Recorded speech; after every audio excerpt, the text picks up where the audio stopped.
Oi, turma do livro Perturbações Espirituais, de Valdo Franco, Manuel Filomena Miranda. No capítulo 6, Restabelecendo a Dignidade, nós vimos o despertar do Eduardo com a Iracema, tentando resolver aí os problemas que eles mesmos causaram, né? E tentando diminuir aí os prejuízos que eles causaram a outros, inclusive dentro da doutrina. Bom, enfim, a espiritualidade inferior foi afastada, está sendo tratada, e com isso eles conseguem aí dar uma respirada para resolver essas adversidades. Nós vamos dar continuidade na página 91, então, ó. Por fim, esclareceu que desejava submeter-se a um especial tratamento pelos passes nas reuniões especializadas. Ao terminar o encontro, foi apresentada a alternativa de sua substituição pelo primeiro vice-presidente, elaborada a ata sucinta do acontecido por todos, logo firmada. Então, Eduardo se afasta do centro e dá a oportunidade para o primeiro vice-presidente assumir no seu lugar, né? E aceita o tratamento. Parecia-lhe haver libertado de um pesado fardo que o esmagava intimamente, ao tempo em que a culpa que já o aturdia começou a diminuir, a inclemência da sua cobrança.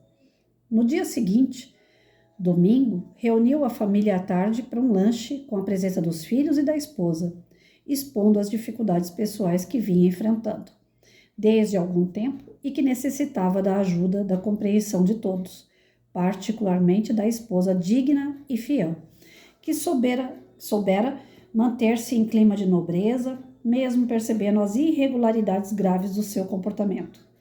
Elucidou que já se encontravam separados no tálamo conjugal desde algum tempo e que gostaria de conceder-lhe a liberdade através de um divórcio não litigioso, comprometendo-se a submeter-se a quaisquer exigências que lhe fossem apresentadas. Então, aqui ele dá notícia à esposa da separação, ainda reconhecendo todos, né, os esforços da esposa para manter esse casamento.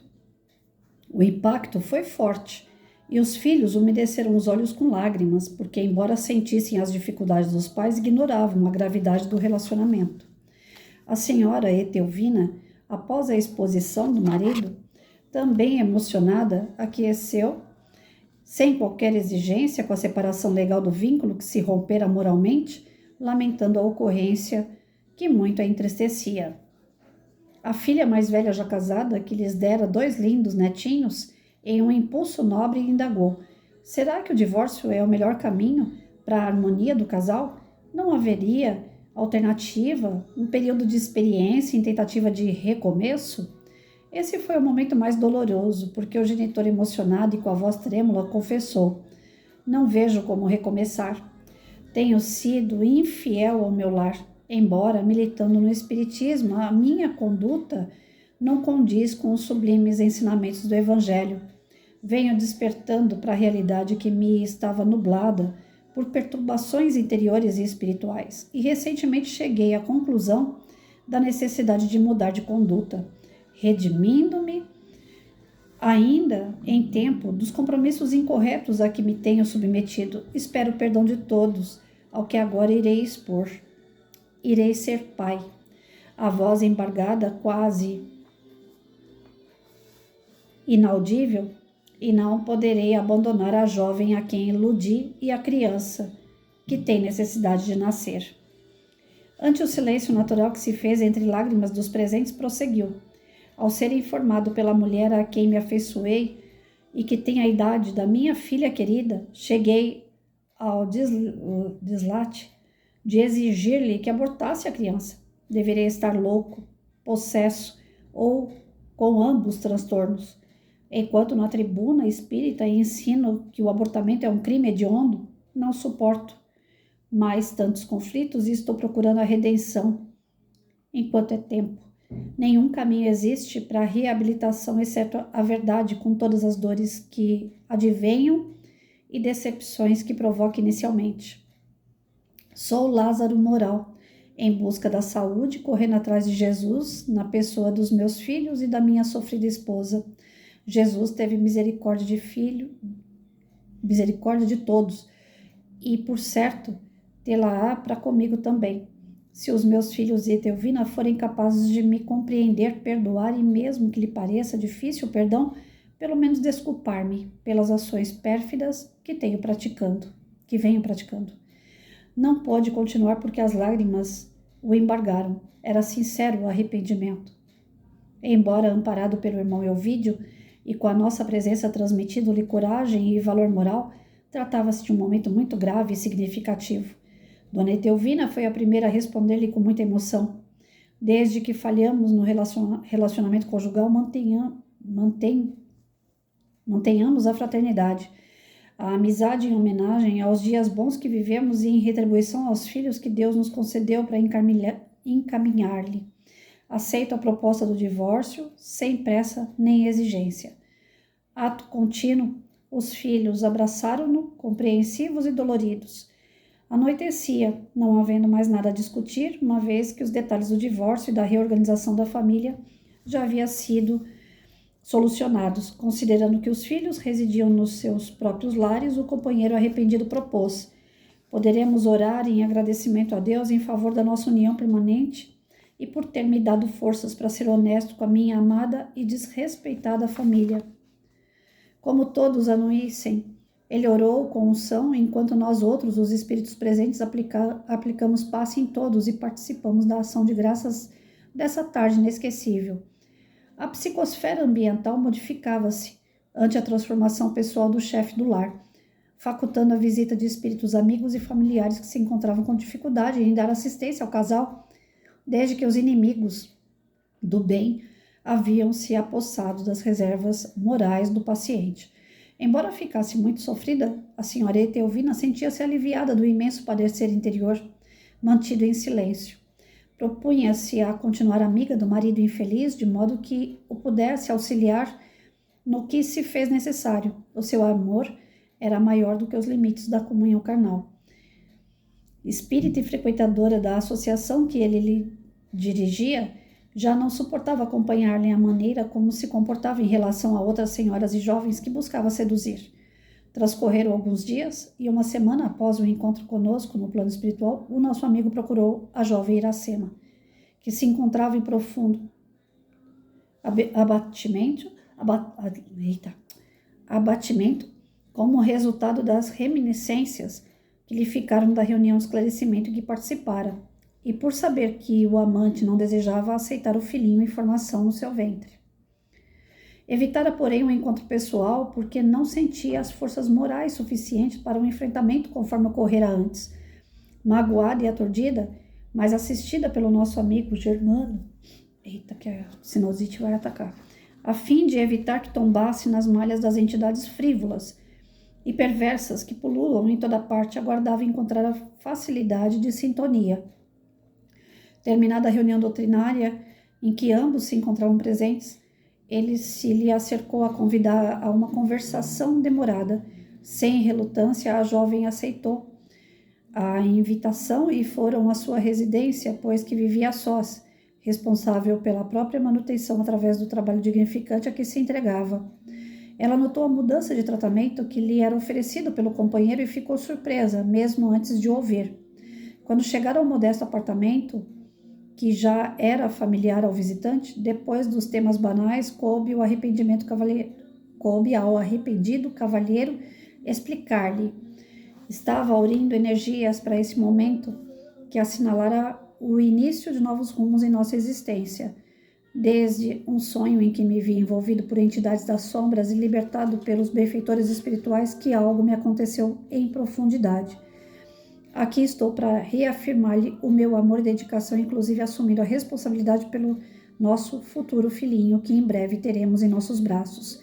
A jovem não podia acreditar que aquele ao seu lado era o mesmo homem que não fazia muito a induzir ao abortamento criminoso, mas antes de lhe fazer qualquer pergunta, ele sintetizou os acontecimentos dos últimos dias, desde o afastamento da direção da instituição ao divórcio que propusera a esposa, a narrativa de todas as suas defecções aos filhos e à mulher.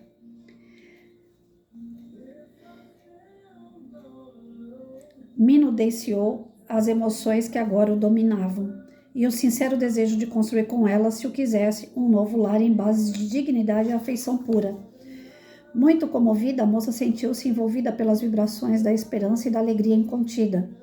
Agradeceu-lhe a coragem e as propostas apresentadas, lamentando os prejuízos que aquele afeto entre ambos causara. Sentiu-se apiedada por Dona Etelvina, porque os filhos do casal já eram adultos e tinham capacidade de entender os acontecimentos. Antevendo-se amparada e sentindo a presença dos espíritos amigos que ali nos encontrávamos, pediu-lhe que fosse feito um estudo do Evangelho de Jesus a fim de coroar as bênçãos e as emoções do momento. Tomando de um exemplar o Evangelho segundo o Espiritismo de Allan Kardec, na pequena sala, arrumaram a mesinha do centro, colocaram uma jarra com água e, com toda a simplicidade da vida cristã, oraram juntos e abriram o livro da verdade, detendo-se na página Obediência e Resignação, portadora de diretrizes sábias para a construção da felicidade relativa a que se tem direito na Terra. Renovar o ânimo, equiparam-se da fé que transporta montanhas e de coragem para os inevitáveis enfrentamentos e cobranças a que seriam submetidos. Os julgamentos das pessoas amigas são como terríveis armas de que se utilizam para exigir superior conduta do próximo, como se estivessem envergando a túnica nupcial da elevação e da falta de erros. Por isso, a lição do mestre em relação à mulher surpreendida em adultério é sempre atual e oportuna. Quem estiver isento de pecado, erro e culpa, que lhe atire a primeira pedra. No processo evolutivo de todos nós, sempre assinalamos os equívocos e os fascínios pelo erro, por estarmos impregnados dos velhos vícios que trazemos de reencarnações passadas. Felizes são todos aqueles que reconhecem a própria vulnerabilidade e tentam ser melhores hoje do que ontem, que buscam superar as más inclinações e, através dos mecanismos de austeridade e do bem proceder, vão se libertando das chagas morais que infelicitam, com a coragem de subir aos alcantes dourados da vida para respirar o puro oxigênio do amor e da caridade. O largo período referente ao trânsito do processo da evolução antropológica dos instintos, a razão, e desta a angelitude deixa marcas profundas em forma dos impulsos primários dominantes, que resistem bravamente aos esforços empreendidos para percepções dos ensinamentos superiores. Os chamados santos do deserto do cristianismo primitivo procuravam fugir do mundo, silenciar as vozes clamorosas das paixões internas, para que na meditação da frugalidade da alimentação vencessem as tentações da carne que se liciavam com inclemência para exigir-lhe submissão. Mais tarde, ante o número imenso de anacoretas que fugiam para as grutas e regiões inóspitas, surgiram os mosteiros, verdadeiras fortalezas que os livravam da perturbação urbana, e cada cela se transformava em caverna silenciosa. Ignoravam em sua ingenuidade que o corpo reflete os impulsos, anseios e hábitos do espírito que o habita, devendo ser trabalhados com amor e compaixão, embora com perseverança e austeridade. Ao invés de odiar-se o corpo, amá-lo e preservá-lo, mantendo as resistências morais que procedem da alma, a fim de criar os novos atos que se esculpirão no ádito do ser e que propiciarão a existência moralmente saudável. O temor a Deus, que era divulgado, só mais tarde seria transformado no amor a Deus, o Criador, que nos concede a misericórdia do seu inefável bem-querer, auxiliando-nos na difícil e necessária ascensão. Santo Antão, São Paulo de Tebas, São Jerônimo e especialmente São Francisco de Assis perceberam essa realidade e alternaram a severidade com a matéria, que era usual ao seu tempo de vida, com as sutilezas de ternura, da benevolência, da caridade, que é o amor na sua mais elevada expressão. Ao Espiritismo coube a tarefa incomparável de inscrever a caridade como a única forma de conseguir-se a autoiluminação, de viver a existência plena em qualquer injunção na caminhada evolutiva. Saímos da residência de Iracema com entusiasmo, pois que o primeiro tentame do nosso labor estava se coroando de bênçãos. Então vamos lá. A princípio, então, depois daquela retirada do corpo da Iracema e do Eduardo, para que eles entrassem em contato com o campo espiritual, para que os amigos espirituais pudessem fazer uma reunião com os obsessores deles e a situação em que eles viviam, de desequilíbrio emocional e espiritual, assim que conseguiu afastar os obsessores, eles conseguiram receber as intuições, as inspirações do campo espiritual para resolver a situação da melhor maneira possível. Diante de um adultério, qual de nós, sentindo traído, nós não vamos para cima da pessoa? E muitas vezes para cima, inclusive na violência física. Eu aqui já fiz isso. E quando eu me pego nervosa, quando eu me pego irritada com algumas situações, eu vejo que essa Patrícia ruim, essa Patrícia agressiva, essa Patrícia violenta, ela existe aqui dentro de mim ainda. Então não é que a partir do momento que você se torna espírita, você limpa, né, todos os seus erros, você se perdoa, você perdoa o próximo e você vai ficar zen. Não, se fosse assim a gente não nasceria até perfeito. Se fosse tão simples, mas não é simples. Nós estamos o tempo todo vivendo os altos e baixos. Quando dá aquele pico, nós temos que fazer de tudo para voltar ao estado de equilíbrio. Então, dentro de um planetinha de prova e expiação, o tempo todo a gente vai estar sendo cutucado para dar os picos, que são as nossas imperfeições morais. Elas vão junto com esse pico. Todas as tormentas, todos os desafios, todas as situações aparentemente ruins, eles vêm em forma de prova ou expiação. Prova é um teste para ver se eu consigo passar dessa vez diante dos erros que eu cometi no passado e que eu não consegui ganhar nota 10. Então agora é a hora de ir lá e tentar tirar meu 10. Vai ter os picos para isso. Vai ter os picos que são os resgates daquele mal que eu causei, que são as expiações. Elas vão vir em caráter emocional, em caráter físico, em caráter financeiro, em caráter espiritual.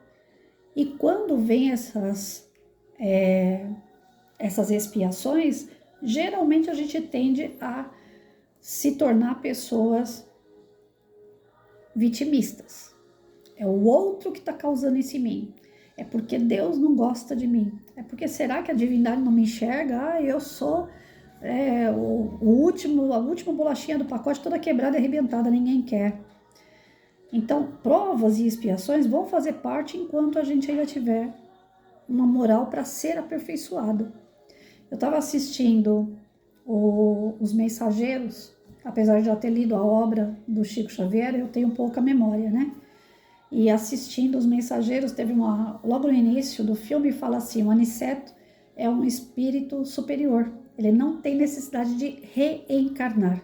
Ele não tem necessidade de estar na carne. Mas ele vive no meio dos desencarnados. Então, por que colocar um espírito mais elevado no meio dos desencarnados? Por que ele tem que estar ali? Ele é um espírito missionário. Ele é um espírito superior. Ele é um espírito de luz. E quanto mais luz a gente agrega, mais missões a gente tem. Não por expiação, por prova, mas por desejo de fazer o bem. Ontem eu estava lendo também a respeito de pessoas que estão entrando na quinta dimensão. Se aquele texto for real, que eu sou Santo Tomé, né? Se aquele texto for baseado em pesquisa e aquilo ali for real, que eu não sei se é, né? Mas eu li o texto todo com muita atenção e aquilo me fez um bem tão grande. Eu sou esse ser que está entrando na quinta dimensão. Eu sou esse espírito que busca ajudar. Eu sou esse espírito que acredita em Deus acima de todas as coisas. Eu sou aquele espírito que não precisa de provas para acreditar em Jesus, para seguir Jesus. Eu sou aquele espírito que procura o tempo todo modificar o pensamento, transformando as coisas ruins em coisas boas, que gosta de auxiliar as pessoas com uma palavra, que gosta de ter a presença alegre dos amigos, que não gosta da solidão, que não gosta de ficar isolado. Então, na hora que eu comecei a ler aquele texto, aquilo foi dando uma massagem, não no ego, mas uma massagem no meu espírito, falando, olha, você está no caminho correto. Até coloquei no Face lá, falei, gente, eu estou entrando na quinta dimensão, né? Se o texto for real. Então, dá uma felicidade tão grande para o espírito quando ele vê que está no caminho correto, mas logo em seguida acontece alguma coisa e eu sou reprovada. E aí tudo aquilo que eu conquistei pode ir para o ralo, devido ao mau comportamento de outras pessoas que ainda me atingem, devido à minha imperfeição moral de não aceitar o adultério do outro. Porque o adultério, como foi colocado na época de Moisés, dava-se a entender que era a traição carnal. Homem, mulher, traindo carnalmente. Depois veio Jesus e falou: não, não é isso. O adultério nada mais é do que a mentira, gente. É uma coisa muito maior do que pegar duas pessoas na cama, traindo uma terceira pessoa. O adultério é falta de caráter, é falta de elevação espiritual.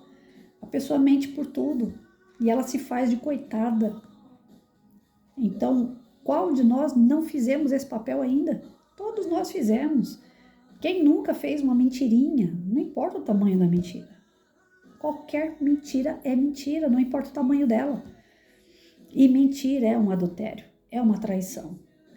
Então, nós todos já passamos por isso, nós todos buscamos o perdão das pessoas com quem a gente teve problemas, que a gente machucou, que a gente lesou. Todos nós buscamos esse perdão. No fundo, a gente busca. Tem pessoas que buscam o perdão não voltando lá atrás e revivendo uma situação ou pessoa, mas ela busca o perdão se modificando através de novos relacionamentos. Ó, com esse aqui eu não vou errar. Com esse aqui eu não vou fazer o que eu fiz lá atrás. Eu sou esse tipo de pessoa. Eu não tenho a capacidade de voltar lá a quem eu feri, a quem eu, porventura, tenha sido, né, o cão chupando manga, que eu já fui, e me resignar diante dessa pessoa. Falar: olha, quem mais errou aqui fui eu. Eu não consigo fazer isso. Até porque depois que eu me desvinculo da pessoa, eu não quero ter notícia. Eu não quero saber dessa pessoa. Então, é vida que segue. Se uma nova oportunidade de Deus der e a gente se reencontrar, a gente vai fazer novos papéis e vai começar do zero, né? Nenhum dos dois vai lembrar do passado e tudo bem. Mas eu voltar lá na minha ferida, porque se eu sair da pessoa é porque me feriu. Eu sou covarde, eu saio e não volto. Eu não quero saber como é a pessoa tá, eu não quero saber se tá casada, se tá junto, se tá bem, se não tá. Eu não quero saber. Aquilo que me machucou fica lá atrás. Só que eu procuro um novo relacionamento de amizade ou mais íntimo, não cometer os mesmos erros do passado. E mesmo assim as provas se repetem, porque eu fui reprovado lá atrás. Então toda pessoa nova que aparece na minha vida parece que traz aquela lição que o outro não me ensinou ainda. Através dessa nova pessoa vem a mesma lição. Hoje eu tô meio covarde até para novas lições. Porque tanta pancada, chega uma hora que você fala assim: eu não quero mais. Agora eu não tô aguentando mais. Fisicamente, né? A questão de saúde, cansaço mesmo. Sabe quando você fala: agora eu não quero mais. É sucumbir? É. Mas aí você procura uma outra chavinha. Você fala: isso aqui, essa lição aqui, Senhor, vai deixar para a próxima, que agora não tenho mais saúde, não tenho mais vontade. Então agora o Senhor me arruma outras coisas para me ser útil até meus últimos dias por aqui. E é isso que Deus tem feito. E Ele sempre arruma uma outra porta, Ele sempre arruma uma outra oportunidade de você servir.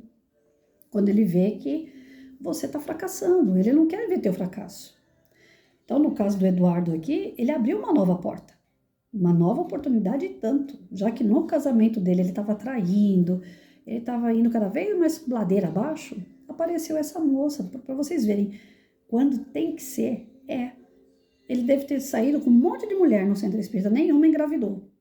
Ele teve outras oportunidades de retomar a família dele e não foi. Essa com a gravidez foi ponto.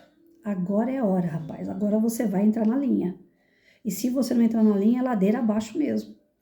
Então, ele está tendo uma oportunidade de ressarcir dívidas através dessa nova união. E eu imagino a cara de boba que ficou essa Iracema, né? Porque ela estava esperando o tempo todo paulada. Ele quer que eu aborto, ele não quer saber de mim, eu sou mais uma. Imagina tudo que ela viveu ali naqueles pouco tempo, né? De adversidade, imagino que ela não viveu de medo, de receio, de insegurança, de se sentir humilhada, de se sentir a outra, de se sentir um lixo.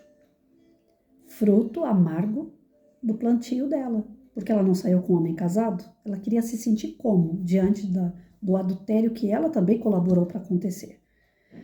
Então, quando uma mulher se sente um lixo na mão de um homem, ela também, de certa forma, fez por merecer.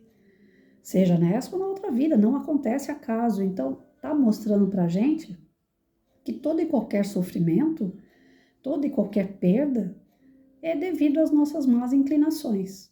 Mas ainda assim, a benevolência de Deus é tão grande que coloca os amigos espirituais na nossa vida, que vão norteando, que vão nos tirando do corpo, conversam com a gente, abraçam, acolhem, mostram o caminho, intui a gente a nos transformar e acertar o passo. Mas Jesus dizia, só faz isso quem tem olhos de ver, ouvidos de ouvir, quem está atento. E qual é a forma de estar mais atento à divindade? Através da prece, através da oração. Quem abandonou o ato de orar, a rotina de se, como é que fala? Brindar, né? Blindar, acho que é isso. Quando a gente quer uma proteção, é através da oração. Quem largou essa prática está vulnerável demais. As equipes espirituais negativas, sejam de outra vida ou dessa, eles falam, ali não tem oração, ali não tem proteção, eu vou atuar. Então, o que nos protege, o que nos incentiva, o que nos liga com as boas intuições é a oração. Orou, você tem que seguir aquilo que você está orando. Como que eu vou ser capaz de falar, Senhor, me perdoe à medida que eu perdoo?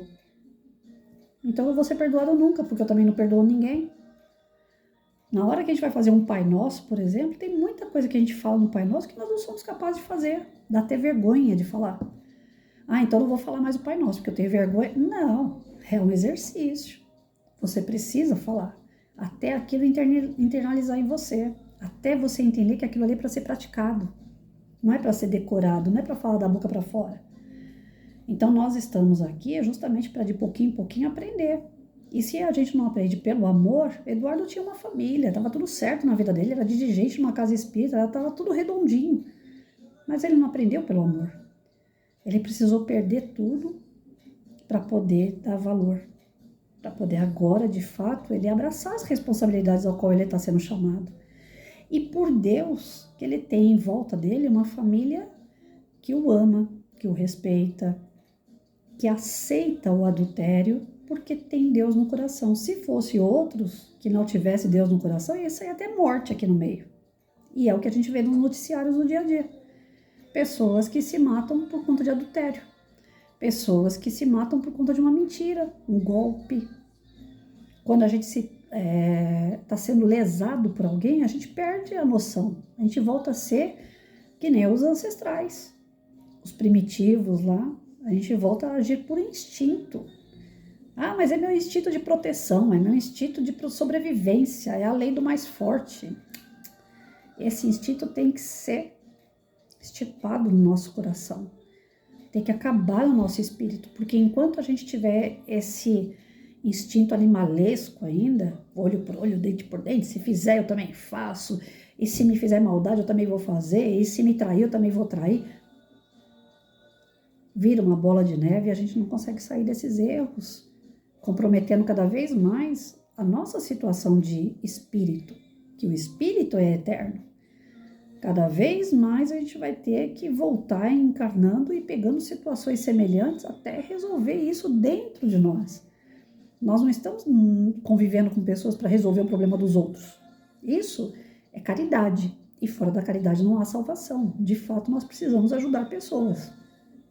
Mas ajudando pessoas, nós estamos exercitando para nos melhorar. Olha como Deus é. Se eu vou ajudar um bêbado, é para que eu não beba. Se eu vou ajudar um drogado, é para que eu não me drogue. Não é porque eu tenho moral para ajudar. São exercícios. Se eu vou tratar de assunto, de mentira, de adultério com alguém, se eu falar para a pessoa perdoa, quem tem que entender isso, quem tem que internalizar isso, aprender, sou eu. As pessoas que estão em nossa volta são lições para nós. Às vezes, hoje mesmo, eu estourei aqui.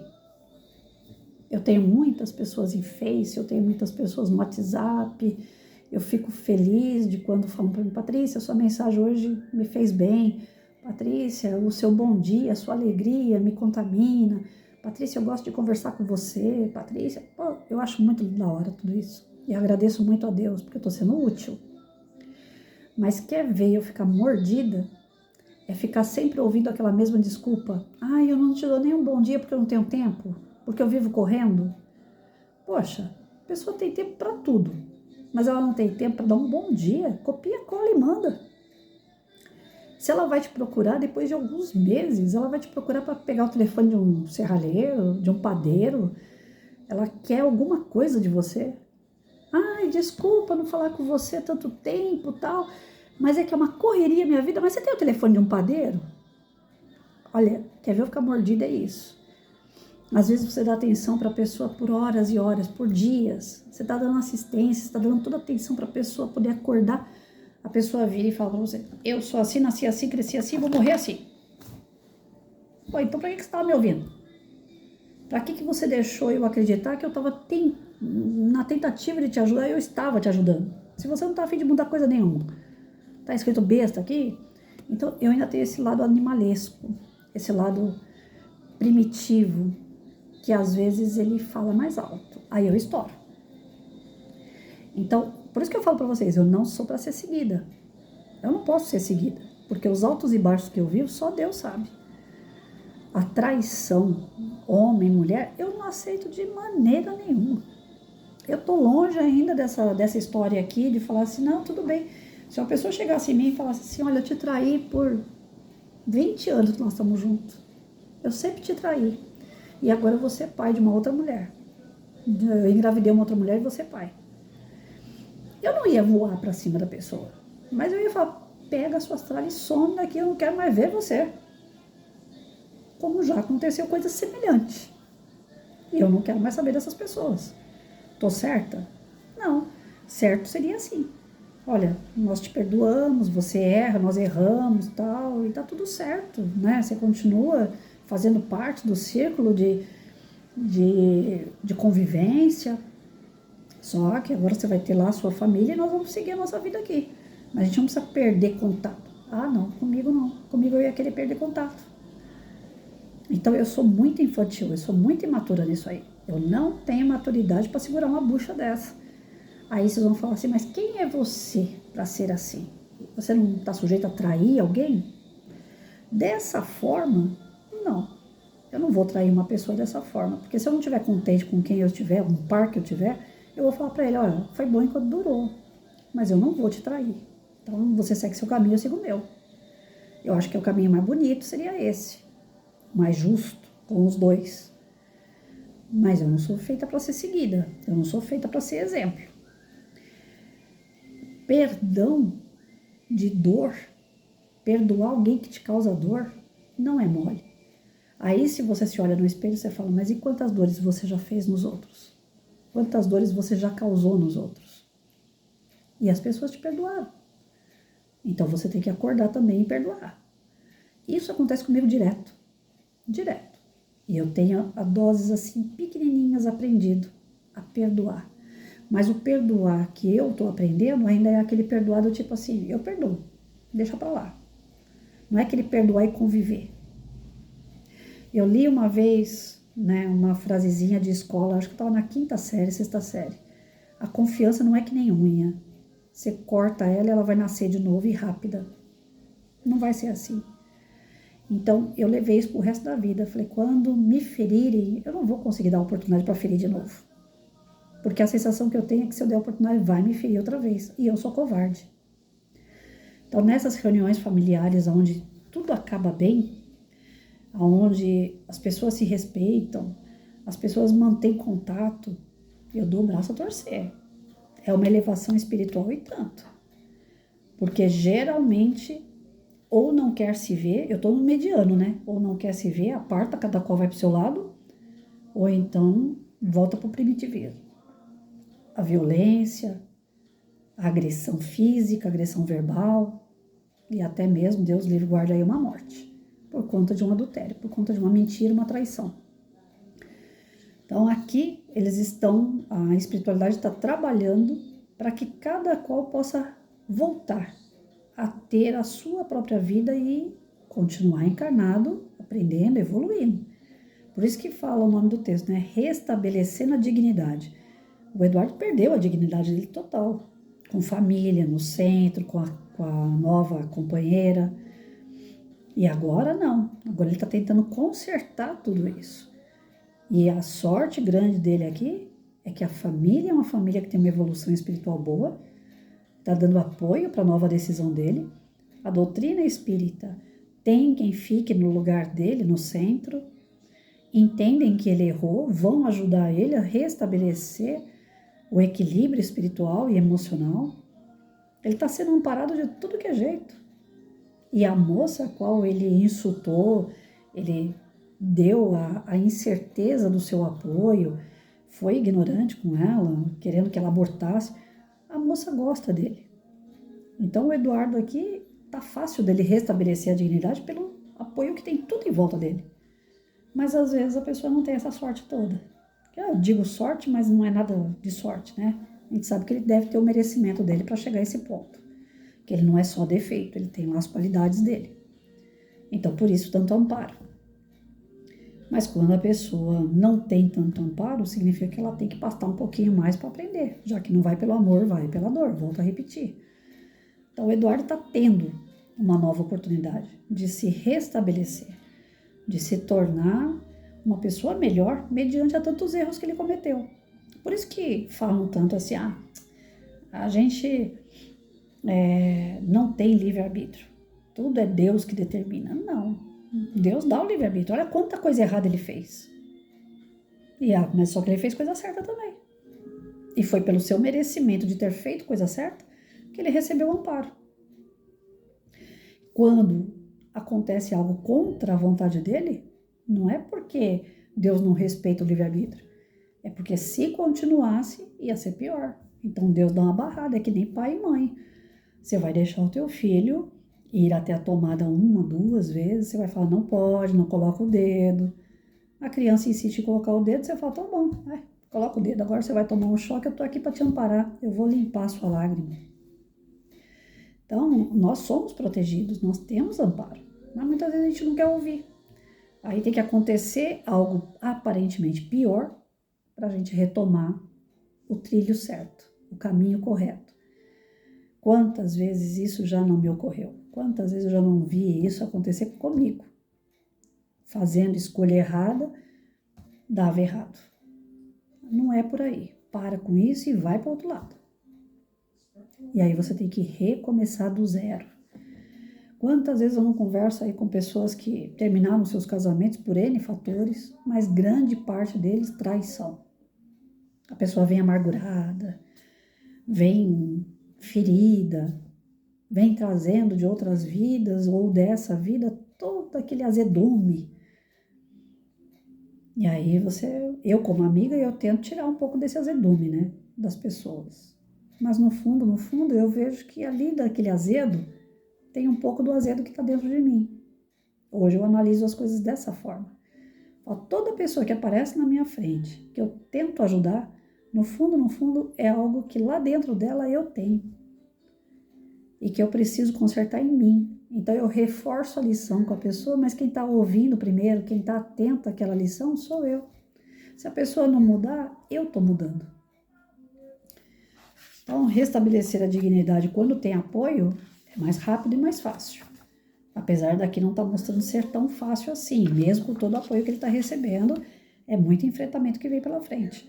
E tem pessoas que não recebem ajuda nenhuma, aí vai falar assim, é porque Deus não olha para mim. Não, é porque você tem que pastar um pouquinho mais mesmo.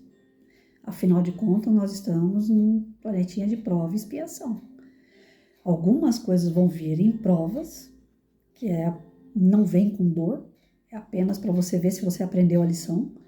E outras situações que nós vamos viver é dor. É dor, sim. E nós vamos ter que saber passar pela dor. Porque se a gente for reprovado, outras e outras e outras oportunidades vão acontecer. Se a gente não quer prolongar isso, o negócio é aprender logo, né? E passar por essa aí. E a gente passa. Demora um pouquinho, porque a gente é cabeça dura, mas a gente passa.